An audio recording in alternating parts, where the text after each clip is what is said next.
हरे कृष्णा और राधे राधे। प्रेम सत्संग सुधामाला तत्व 47वीं मणि है आज। राधा बाबा कह रहे हैं, या तो संत की अनुभूति सर्वदा मिटा दीजिए और उसकी जगह पर भगवान की ऊंची से ऊंची कल्पना जो आपके मन में हो उसके अनुसार उसी भगवत सत्ता को अभिव्यक्त देखिए, अथवा भगवान को भी भूलकर सर्वदा एकाग्रचित्त से एकमात्र यही उद्देश्य बना लीजिए कि संत के चरणार बिंद में कैसे प्रेम हो। दोनों का फल एक ही होगा। दोनों को एक साथ ले चल सकें तो भी एक बात है, पर इन दोनों बातों के अतिरिक्त जो चीज़ है वह व्यवधान है, उसे हटा दीजिए। विषय आसक्ति, लौकिक स्वार्थ, पारिवारिक मोह, ये व्यवधान है। जितनी श्रद्धा है काफ़ी है। यह नियम है कि वस्तुतः संत यदि कोई हो तो उसमें श्रद्धा की ज़रूरत नहीं है, उसकी ओर तो उन्मुख होने की ज़रूरत है। श्रद्धा से तो पत्थर की मूर्ति भी कल्याण कर देती है। श्रद्धा ना हो और फिर ऊंची से ऊंची चीज़ मिल जाए, यही महापुरुष की विशेषता है। यहाँ फैसला श्रद्धा के तारतम्य से नहीं होता, उन्मुखता के तारतम्य से होता है। यही उन्मुखता का तारतम्य ही परमार्थिक स्थिति के ऊंचे नीचे स्तर की प्राप्ति में हेतु हो जाता है। यह बिल्कुल आवश्यक नहीं है कि आप संत के वास्तविक स्वरूप को जानें। बिना जाने सर्वदा अंधकार में ही रहकर यदि अपना सर्वस्व न्यौछावर कर दें तो स्थिति आपको वही मिलेगी जो जानने वाले को मिलेगी। जानने वाले को कुछ विशेष मिले, यह बात नहीं है। उन्मुख कौन अधिक है, इस बात पर ही स्थिति निर्भर है।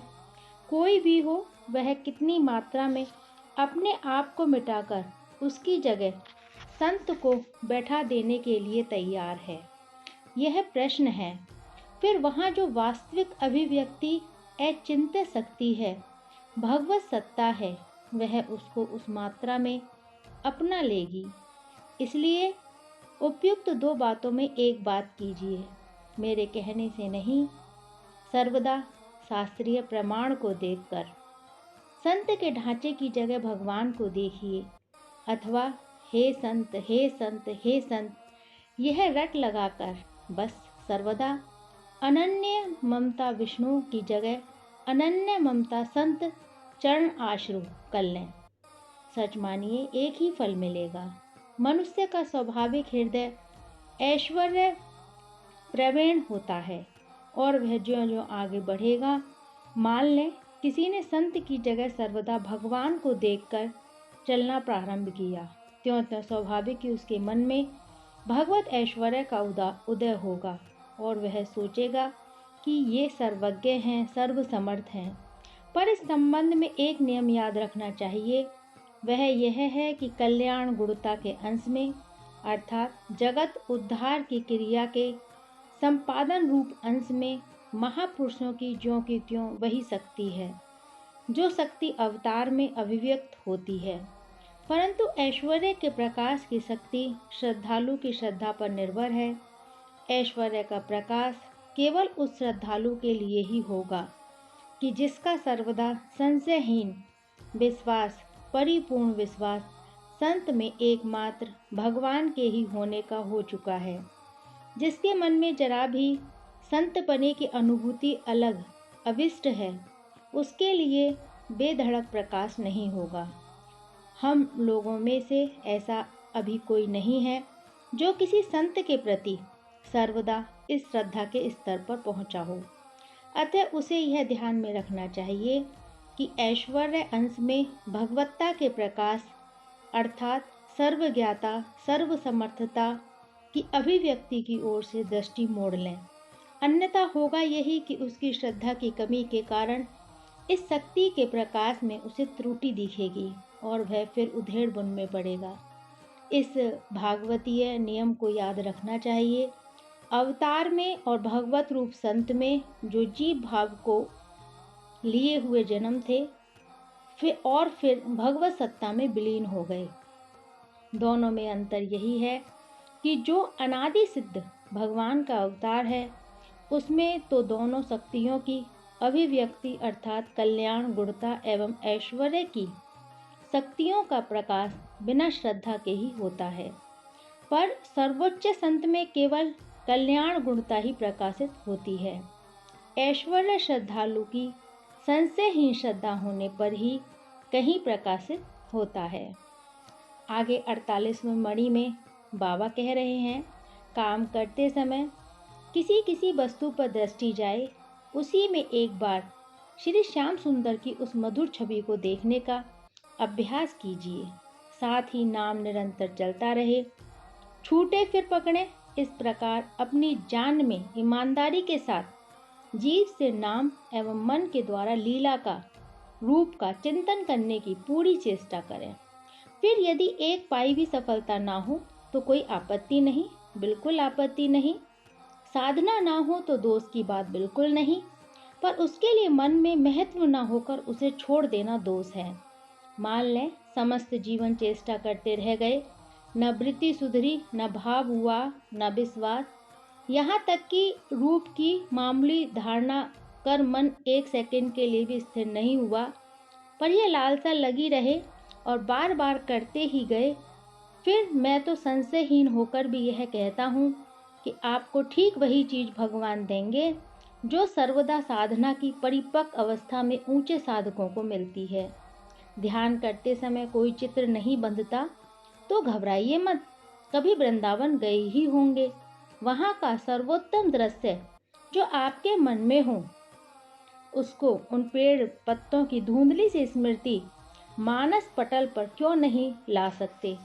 मैं ठीक कहता हूँ, मस्तिष्क यदि पागल हो जाए तो बात दूसरी है, अन्यथा निश्चय ला सकते हैं। प्रतिदिन नियम से एक बार ही स्मरण कीजिए, पर कीजिए अवश्य, फिर देखेंगे वह एक बार की स्मृति उन वृक्षों की स्मृति ही आगे चलकर अनंत गुनी हो जाएगी। तथा मरते समय यदि उन लता आदि की ही कोई धुंधली सी स्मृति हो गई तो निश्चय समझें आप निहाल हो गए। ब्रिज में लता बनेंगे और स्वयं राधा रानी एवं श्री कृष्ण उस लता रूप सचितानंद में लता रूप आपके समीप आकर अपने हाथों से फूल तोड़ेंगे तथा आप चाहें तो उसी क्षण अपने इच्छानुसार रूप धारण करके उनकी सेवा कर सकते हैं। ब्रिज की लता का ध्यान करके लता बनने वाला ब्रह्म प्राप्त पुरुष से कम नहीं है। वह भावुकता की बात हो ऐसी बात नहीं है। अवश्य ही इस सिद्धांत को श्री कृष्ण की अतिशय कृपा से ही आप समझेंगे और विश्वास कर सकेंगे। स्वयं तो पहले तत्वतः श्री कृष्ण बनकर ही तब ब्रिज की लता बनेंगे, क्योंकि श्री कृष्ण के ब्रिज की लता स्वरूपतः जड़ वस्तु नहीं है, वह सच्चिदानंद में है। सोचिए श्री कृष्ण की कितनी कृपा है। बिना उस दिव्य लता को देखे ही प्राकृत धारणा में आई हुई लता का आप ध्यान करते हैं, पर वे इसी को अपना ध्यान मान लेते हैं। इसी को निमित्त बनाकर वे आपको सर्वोच्च स्थिति प्रदान कर देते हैं। आपसे क्या लता, पेड़, पत्ते, मिट्टी के घड़े, पीतल के कलशे का भी ध्यान नहीं हो सकता। और मजा यह है कि इनमें से किसी का ब्रज भाव से भावित होकर ध्यान करने पर बिल्कुल सच्चिदानंद में राज्य में ही प्रवेश अधिकार मिल सकता है। संध्या समय आपने देखा होगा गाय वन से लौटती हैं, ठीक उसी तरह का एक धुंधला चित्र ब्रज भाव से भावित होकर इस समय अपने मानस पटल पर लाकर देखिए। गाय आ रही हैं, बस श्री कृष्ण मान लेंगे कि यह मेरा ध्यान कर रहा है। योगी के लिए मन लगाना, मन स्थिर करना कठिन है, क्योंकि उसे तन्मय करना है एक वस्तु में। पर यहाँ तो गाय से मन उछटे तो पेड़ में, पेड़ से मन उछटा तो यमुना के जल में, वहाँ से मन उछटा तो वन की पगडंडी में, वहाँ से मन गया तो गोबर में, धूलि में, सब सच्चिदानंद में है। मन लगाकर कहीं कुछ भी ध्यान करके कृतार्थ हो सकते हैं। क्या परिश्रम है, केवल चाह में कमी है। यहाँ बैठे बैठे इस कलम में देखें, भावना करें, यह पेड़ सा दिखता है। वृंदावन में हरे पेड़ों का रंग इससे कुछ भिन्न है। अब इस प्रकार के चिंतन को ही श्री कृष्ण अपना चिंतन मान लेंगे और ठीक इसे निमित्त बनाकर मरते समय आपको सर्वोच्च स्थिति का दान कर देंगे। वे देखेंगे अपनी जान में इस मन को मेरी प्यारी वस्तुओं में लगाया है। गाय मुझे प्यारी हैं, वन मुझे प्यारे हैं, पेड़ लता मुझे प्यारे हैं। इसने मेरी प्यारी वस्तुओं का चिंतन किया है, इसका तो मैं ऋणी हो गया। यह भी जाने दें और कुछ भी नहीं होता तो एक बार कहिए राधा राधा। ये शब्द भावुकता की बात नहीं है, श्री कृष्ण को ऋणी बना देगा। आपकी समस्त अशांति एक क्षण में दूर हो जाएगी। आप केवल ब्रज लीला में मन को थोड़ा सा भी ले जाने का अभ्यास डाल लें। यद्यपि यही है सर्वदा कृपा साध्य। बड़े बड़े ऊंचे अधिकारी हो सकते हैं, पर उसकी अभिरुचि ही इस ओर नहीं होती। समस्त जीवन रचे पचे रहने पर भी आनंद शांति उनके भाग में बहुत ही कम हाथ लगते हैं, क्योंकि उन्हें भगवत कृपा का अवलंबन प्राय नहीं रहता। पर यह ब्रजलीला ऐसी है कि इसमें रुचि यदि हुई तो यह ध्रुव सद्य सिद्धांत मान लें कि किसी विलक्षण महात्मा की अहेतु की कृपा आपको उस स्तर में ले जाने के लिए हो चुकी है। नहीं तो रुचि असंभव है। आप तो अपना परम सौभाग्य समझें। अब केवल थोड़ा सा और आगे बढ़ जाइए। इस ब्रजलीला की कल्पना में अपने मन को तदाकार कर दें। यह इतना आसान है कि इसकी कल्पना भी बिना लगे हो नहीं सकती।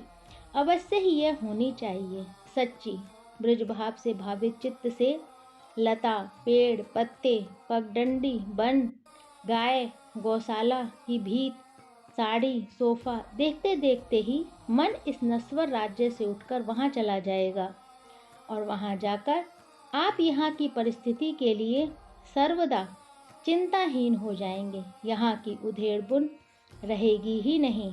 मन एक अनिर्वचनीय आनंद से भर जाएगा। आज हमारी 47-48वीं मणि हुई है। कल हम 49 मणि करेंगे। जब तक के लिए हरे कृष्णा, राधे राधे।